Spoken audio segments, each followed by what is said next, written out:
aí, pessoal, tudo bem? Professor Paulo Gereba, de História, com esse projeto maravilhoso aqui do Governo do Estado do Maranhão, para você que vai fazer vestibular do Enem e até mesmo outros vestibulares, como o vestibular da UEMA, ok?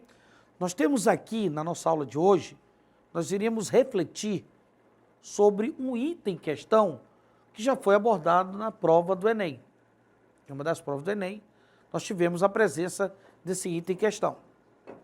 A discussão da imagem, né? Porque nós vamos ter aqui uma imagem e até mesmo o comando, eles ambos, na verdade, vão discutir algumas questões que vão perpassar na chamada Primeira República Brasileira.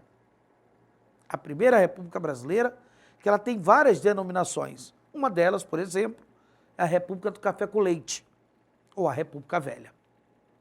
O fato que, se nós analisarmos uma das principais questões que envolve essa nossa Primeira República Brasileira, que vai de 1889 até 1930, quando nós teremos o seu final e o início aí da chamada Era Vargas, é que ela é uma república onde vai nos mostrar a presença de vários conflitos sociais. Nós temos diversos conflitos sociais que vai acabar ocorrendo durante essa república. Alguns deles rurais, outros urbanos. Alguns deles envolvendo setores populares urbanos, outros envolvendo setores sertanejos e até mesmo setores da baixa patente, por exemplo, da Marinha. Nós estamos falando de revoltas como, por exemplo, Canudos, Contestado, Chibata e a famosa revolta da vacina. Se nós analisarmos a imagem, ela vai discutir a revolta da vacina, que ocorreu no começo do século XX, bem aqui nos primeiros anos dessa república oligárquica civil, porque essa república, ela começou como da espada, ela começou como uma república comandada por militares, a partir de Prudente de Moraes, que ela vai se tornar uma república oligárquica civil.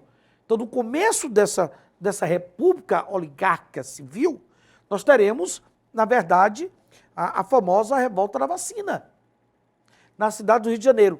E bem aqui nós temos uma imagem, que seria interessante que nós fizéssemos a leitura dessa imagem, porque nós estamos diante de uma revolta que ela envolve os setores populares, uma revolta onde setores que eram opositores políticos do governo federal e da própria prefeitura do Rio de Janeiro também acabaram tirando proveito, de certa forma, dessa revolta.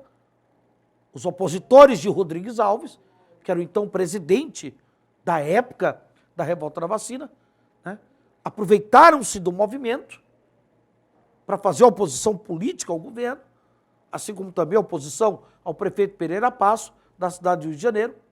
Uma revolta que acontece no momento em que o Rio de Janeiro ele passa por um processo de reurbanização. A capital. Reurbanização visando a modernização. Uma modernização oficial, governamental, porém autoritária, que vem acompanhada de uma vacinação obrigatória. Uma vacinação para combater uma série de quê?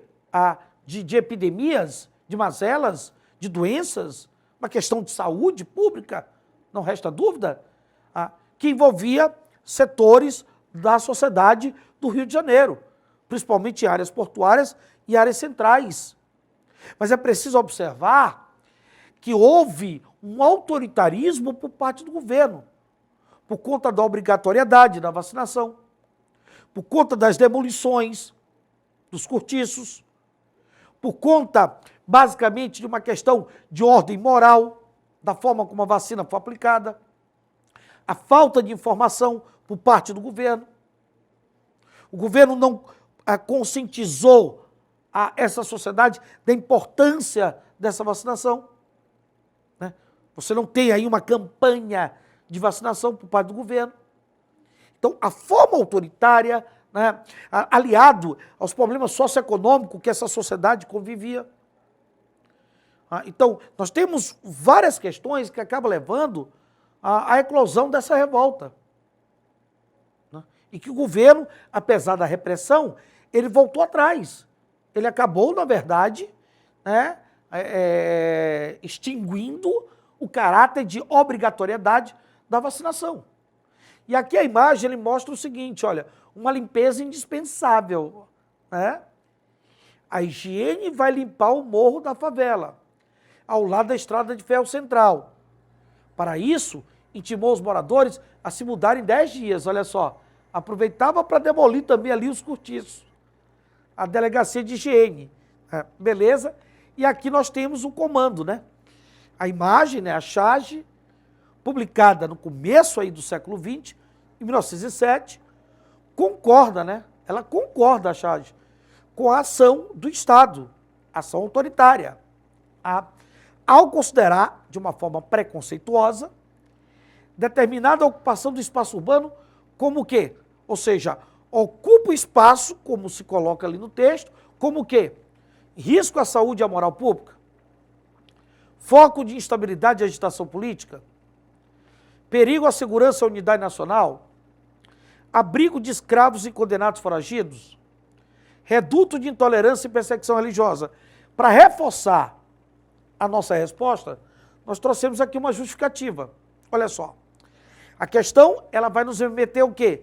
A reforma urbana da cidade do Rio de Janeiro, a reurbanização, que eu falei ainda há pouco, realizada no governo do presidente Rodrigues Alves, por volta de 1902, 1906, com o apoio do prefeito da capital, Pereira Passo, e do médico sanitarista Oswaldo Cruz. Os cortiços do centro da cidade foram demolidos, né? E os pobres se deslocaram para onde? Para os morros. Oswaldo Cruz foi responsável, né, por uma forte campanha para eliminar algumas doenças que assolavam o país, tais como a febre amarela, a peste bubônica, a varíola.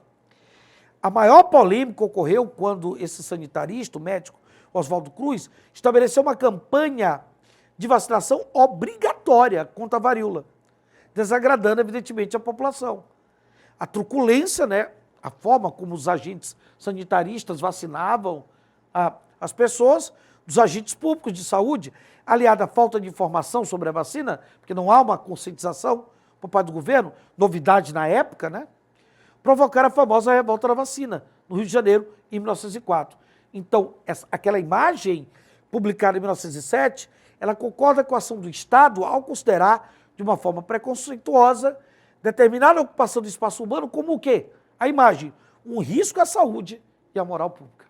Ok, galera? Beleza? Um grande abraço, galerinha, e até o nosso próximo encontro. Valeu!